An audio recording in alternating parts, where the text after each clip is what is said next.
Baik, kembali lagi Anda menyaksikan Breaking News TV One, dan pada hari ini kita juga sama-sama menyaksikan di kediaman Presiden terpilih Prabowo Subianto di Hambalang, Bogor, Jawa Barat, di mana akan diberikan pembekalan 2 hari kepada para calon menteri yang akan membantunya dalam masa pemerintahan Prabowo Gibran nantinya. Kita juga sudah kehadiran 2 narasumber, sudah ada Prof. Burhanuddin Muhtadi, Direktur Eksekutif Indikator Politik Indonesia. Selamat pagi, Prof. Pagi. Dan juga kita sapa lagi Mas Arief, selamat pagi. Pagi, Mbak.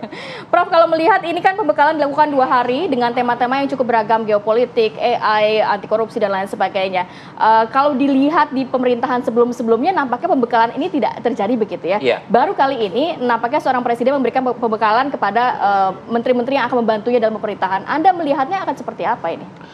Iya, pertama bukan hanya dari sisi pembekalan yang relatif baru, tetapi audisi dilakukan sebelum Pak Prabowo resmi dilantik sebagai presiden, itu juga presiden baru. Ya. Karena sebelumnya zaman Pak Jokowi pertama kali menjadi presiden 2014, itu pelantikan menteri itu 2 atau 3 hari setelah beliau resmi diinaugurasi sebagai presiden. Demikian juga zaman Pak SBY. Nah, ini bukti sekali lagi bahwa memang proses transisi antara Pak Jokowi ke Pak Prabowo itu berlangsung secara sangat mulus. Dan sepertinya sudah dikomunikasikan. Karena jangan lupa, pengumuman dilakukan ketika Pak Jokowi masih berkuasa. Dan komunikasi itu mungkin disampaikan ketika Pak Prabowo mengunjungi Pak Jokowi di Solo. Nah, yang kedua, pembekalan. Ini juga relatif baru. Ya. Dan dugaan saya ini bagian dari cara Pak Prabowo untuk meyakinkan kepada publik. Ya. Termasuk juga memberi pesan penting kepada jajaran kabinetnya mengenai tantangan geopolitik dan geostrategis yang sangat berat. Dan tentu saja saya tidak meragukan kalau seluruh anggota kabinet, menteri atau wamen dari awal sudah tahu sebenarnya. Tetapi gimmick kan perlu ya kepada publiknya untuk memberi pesan bahwa Pak Prabowo betul-betul langsung gaspol, flying start gitu istilahnya, ketika setelah resmi dilantik sebagai presiden 20 Oktober minggu depan, hari Minggu ini, itu langsung bisa tancap gas. Tapi lagi-lagi ini problem saya melihat justru di akomodasi politik yang terlalu kuat. Dari tokoh-tokoh yang 2 hari kemarin dihadirkan ya? Jadi total saya hitung kemarin lebih dari 100 ya. Lebih. Jadi, dan backgroundnya beda-beda semuanya ya? Backgroundnya beda-beda. Ketika beberapa nama disebut, tone di media sosial kurang positif. Salah satunya mungkin mempertanyakan soal meritokrasi, karena kan awalnya ada komitmen kabinet Zaken. Kabinet Zaken itu ukurannya 2. 1, ini right person atau tidak. 2, right person ukurannya adalah kompetensi, integritas, kapasitas.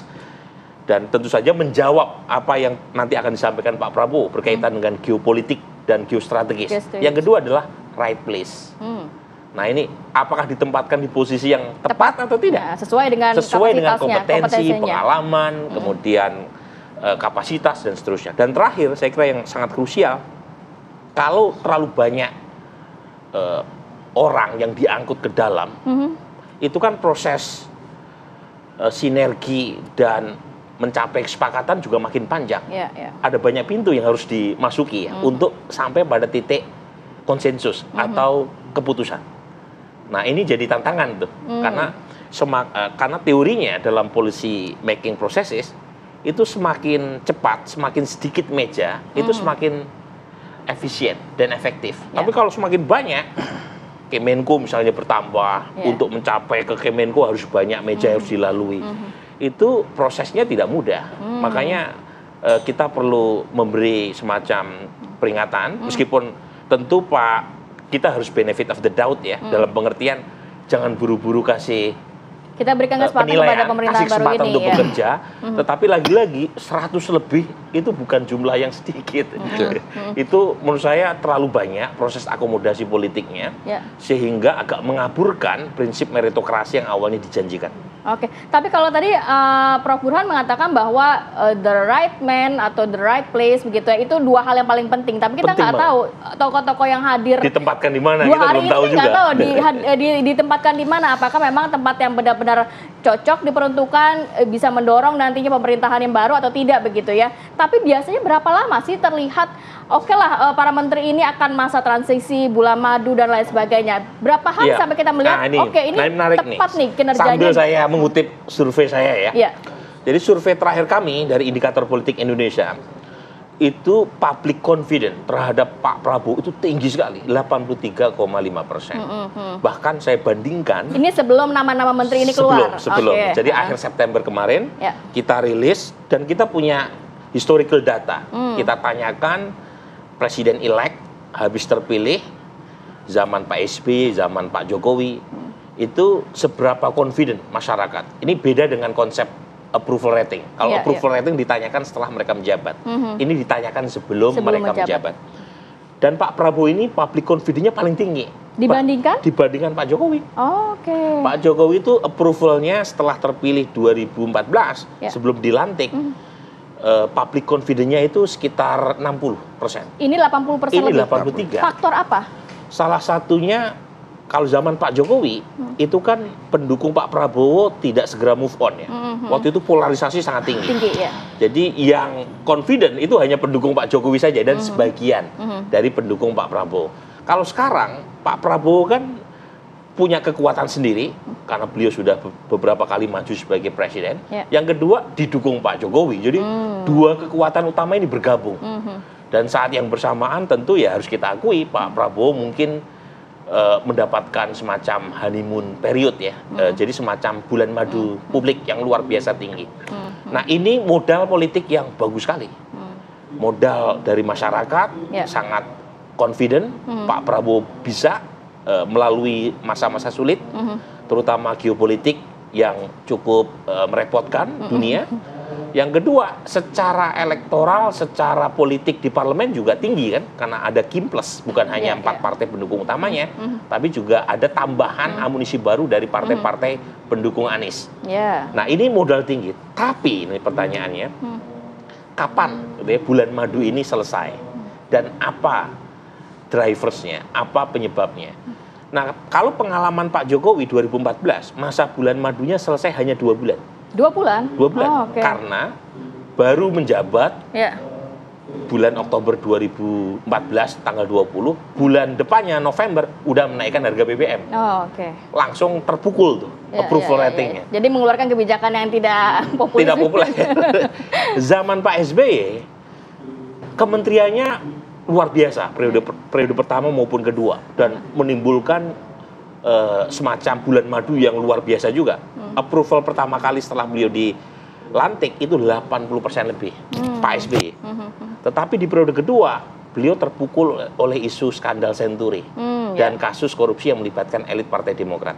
Nah saya berharap nih ya, masa bulan madu Pak Prabowo dengan publik itu bisa lebih panjang. Tetapi kalau proses pemilihan skuad kabinetnya itu tidak memenuhi ekspektasi publik, itu dia. Terlalu banyak nama-nama yang tidak memenuhi kualifikasi tetapi ditarik, saya khawatir ini menjadi pemicu bagi munculnya kekecewaan dan itu bisa mengakhiri bulan madu dengan publik lebih cepat. Nah itu kekhawatiran saya, tapi saya berharap tidak terjadi. Tapi lagi-lagi kasih benefit of the doubt buat beliau dan timnya. Minimal kita pengen tahu nih, Taufik Hidayat itu ada di kementerian mana? Raffi Ahmad, Giring Niji, Babe Haikal gitu ya. Haikal, Pigai. Ini kan nama-nama yang muncul cukup heboh ya di media sosial. Baik, Mas Arief. Tapi kalau Mas Arief sendiri melihatnya seperti apa? Tadi kan tantangannya lah ya dari Prof. Burhan, jangan sampai masa bulan madu ini lebih singkat karena kekecewaan publik terhadap nama-nama yang dihadirkan sebagai calon menteri, calon wakil menteri. Tapi kalau kita melihat 100 nama yang kemarin sudah ada begitu ya, dengan posisi yang kita nggak tahu akan ditempatkan di mana, dengan background yang berbeda-beda, tanggapan Anda seperti apa? Ya Mbak, apa yang seperti yang disampaikan Prof. Burhanuddin tadi, bahwa kabinet ini tentu lebih dilihat akomodatif politiknya cukup lebih kental ya? Sehingga ini super jumbo, ada 107 menteri dan wakil menteri. Kalau dilihat apa dampaknya atau tantangannya, tentu tantangan ke depan kabinet ini seperti yang disampaikan tadi, susah koordinasi karena semakin banyak meja akan semakin banyak komunikasi dan negosiasi. Dalam negosiasi tersebut tentu ada banyak kepentingan yang masuk. Kabinet adalah lembaga politik dan karena itu banyak kepentingan yang harus dinegosiasikan sehingga titik sepakat juga tidak mudah. Banyak meja yang harus dilalui, banyak aktor politik yang harus dinegosiasikan. Kedua tentu soal proyeksi APBN ke depan. Bagaimana bulan madu ini bisa lama atau pendek tergantung bagaimana postur anggaran APBN. Misalnya Mas Burhan surveinya 83% masyarakat percaya dengan Pak Prabowo Gibran, itu kalau kemudian dampak kebijakan yang dirasakan oleh publik, terutama subsidi-subsidi yang untuk masyarakat kecil itu nanti dipotong besar, tentu itu akan menurunkan atau masa bulan madu Prabowo Gibran dengan publik akan cepat hilang, cepat usai. Oke, nanti kita juga akan pantau juga pemirsa ya, dan Perhubungan dan juga Mas Arief, kita melihat bagaimana kondisi terkini nanti langsung dari Hampalang, Kabupaten Bogor, Jawa Barat. Saat lagi tetap bersama kami di Breaking News TV One.